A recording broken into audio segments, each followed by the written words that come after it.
अब इस पेंटिंग को बनाने में मैंने 4 से 5 घंटे की मेहनत करी है, तो ऑब्वियस सी बात है मैं इसको दिखाऊँगी आप लोगों को बार-बार और आप लोग भी इसको देख के थोड़ा आर्टिस्ट बनने की कोशिश कीजिए। तो जय जगन्नाथ एवरीवन, कैसे हैं आप सभी लोग and welcome to my new mini vlog. मेरे व्लॉग्स के साथ-साथ मैंने शुरुआत में ये भी कहा था कि मुझे इस साल कैसे भी करके मेरा चैनल मोनेटाइज करवाना है, but as per my commitment मैं सिचुएशन को हैंडल ही नहीं कर पा रही हूँ। मेरा दिमाग आजकल स्टेबल ही नहीं रहता है, पता नहीं क्यों। और अगर जब दिमाग ही अनस्टेबल रहेगा तो वीडियो का कंटेंट कहाँ से ढूँढूँगी? जस्ट बिकॉज़ ऑफ यूजुअली जितने भी कंटेंट मैंने आज तक पोस्ट किए हैं वो सारे मेरे दिमाग के ही थे, इसलिए कुछ नया नहीं आ पाया क्योंकि चैट जीपीटी का इस्तेमाल मैं अभी तक करती नहीं हूँ। बट मुझे अब लगता है ना कि मुझे अब चैट जीपीटी का इस्तेमाल करना ही पड़ेगा।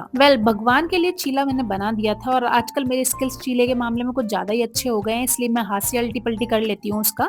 ब्रेकफास्ट और लंच को मिला के मैंने ब्रंच कर ही लिया था चीले का। आफ्टर दैट मुझे रेडी होके जाना था अपनी फ्रेंड के पास में एंड यूजुअली जैसे कि मैं रोज ग्लॉस लगाती हूँ, मैंने आज भी ढेर सारा ग्लॉस लगाया और मैं कितनी प्यारी लग रही हूँ। मेरी तारीफ मुझे खुद को ही करनी पड़ती है क्योंकि कोई और नहीं करता है। पोनी में अनकंफर्टेबल सी हो रही थी, इसलिए मैंने ऐसा कुछ जूड़ा बना लिया। जिस हिसाब से बाहर गर्मी हो रही है ना, उस हिसाब से मैं बाहर जाऊं और एक अच्छी सी ड्रिंक नहीं पी के आऊं रिफ्रेशिंग सी, तो वो मुझे अच्छी नहीं लगती है, इसलिए मैंने सोचा कि जूस पी लिया जाए आज पपीता वाला। वैसे तो मुझे लस्सी पीने का बहुत शौक है क्योंकि कुल्हड़ में लस्सी देते हैं, वो एकदम थिक क्रीमी और ऐसी मजेदार लस्सी देते हैं ना यार। पर कोई बात नहीं, मैंने आज जूस से काम चला लिया था। उसके बाद मैं घर आ गई थी, देन मैं हाइड्रेट हुई थोड़ी सी और फिर भिड़ गई थी अपने घर के काम में। मैं मेरी मम्मी की गृहस्थी संभाल रही हूँ, जैसे कि मैं आप लोगों को पहले भी बता चुकी हूँ, और इस गृहस्थी में थोड़ी सी आग लगाने ये मौसम भी आ चुका है। भाई साहब, ये इतना घमासान मौसम क्यों हो रहा है? मुझे झाड़ू पोछे रोज करने पड़ते हैं, ना जाने इतनी डरावनी आवाजें क्यों ही निकाल रहा है ये मौसम।